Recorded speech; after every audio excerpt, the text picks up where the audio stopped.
Баршаңызға сәлем, сіздермен Жадыра. Бүгін сіздерге осындай шай ішуге өте дәмді, тәтті, әрі қытырлақ болып шығатын хворостын жасау жолымен бөлісетін боламын. Егер видео қызық болса, соңына дейін қараңыздар. Хворостың қамырын дайындау үшін бізге ең алдымен 3 жұмыртқа қажет. 3-тен көп немесе аз қылып жұмыртқаны қоссаңыздар болады, ол өз қалауларыңыз бойынша. Одан кейін жарты шай кесе қант қосамыз. Және шым-шым тұз сеуіп, жақсылап араластырамыз. Басқа да видео рецептерді көру үшін менің каналыма тіркеліп, қоңыраушаны басыңыз. Және де видео ұнап жатқан болса, лайк басып пікір қалдыруды да ұмытпаңыздар. Енді керегенше ұн салып, өте қатты да емес, жұмсақ та емес, қамыр илейтін боламыз. Менде шамамен 300-400 граммдай ұн кетті. Ал сізде жарған жұмыртқаңыздың санына қарай ұнның граммы өзгеруі мүмкін. Мен қамырды әуелі осылай венчикпен, артынша қолмен илеймін. Қамырды илеп болғаннан кейін жарты сағатқа пакетке салып қойып қоямын. Жарты сағат өткеннен кейін қамырды екіге бөліп, жақсылап жұп-жұқа етіп жайып шығамын.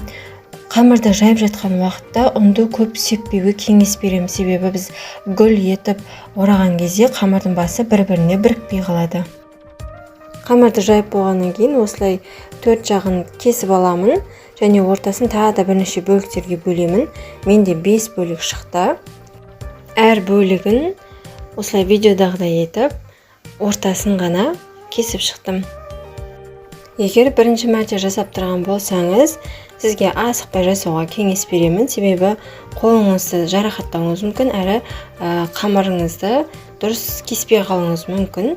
Әдемі гүл шығу үшін асықпай жасауға кеңес беремін. Мінекей мен ортасын кесіп шықтым. Енді гүл етіп орайтын боламыз.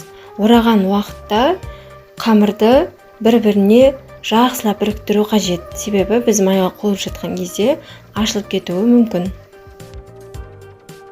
Егер видео ұнап жатқан болса, лайк басып пікір қалдыруды ұмытпаңыздар. Және де басқа видео рецептерді жоғалтып алмас үшін менің каналыма тіркеліп, қоңыраушаны басуды ұмытпаңыз.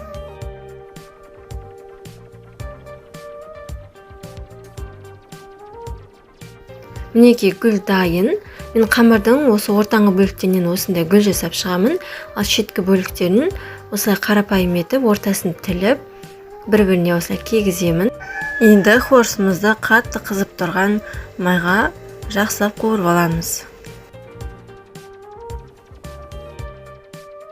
Хворостымызды қуыру үшін бізге таяқша қажет. Менде сушидің таяқшасы. Гүліміздің ортасына осылай кигізіп, майымызға салып осылай айналдыра қуырамын. Осылай айналдырып жатқанда ұзақ айналдырудың қажеті жоқ, себебі қамырымыздың бірігіп тұрған жері ашылып кетеді.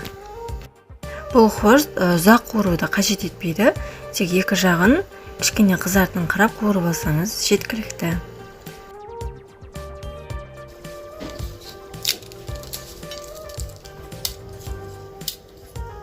Мінекей біздің хворост дайын, қытырлақ әрі дәмді болып шығады. Осылай үстіне қант ұндағын сеуіп, әсемдеп қойсаңыздар да болады. Дәмі өте керемет, сіздер де жасап көріңіздер. Егер видео ұнаған болса, лайк басып пікір қалдыруды ұмытпаңыздар. Видео пайдаңызға жарасын.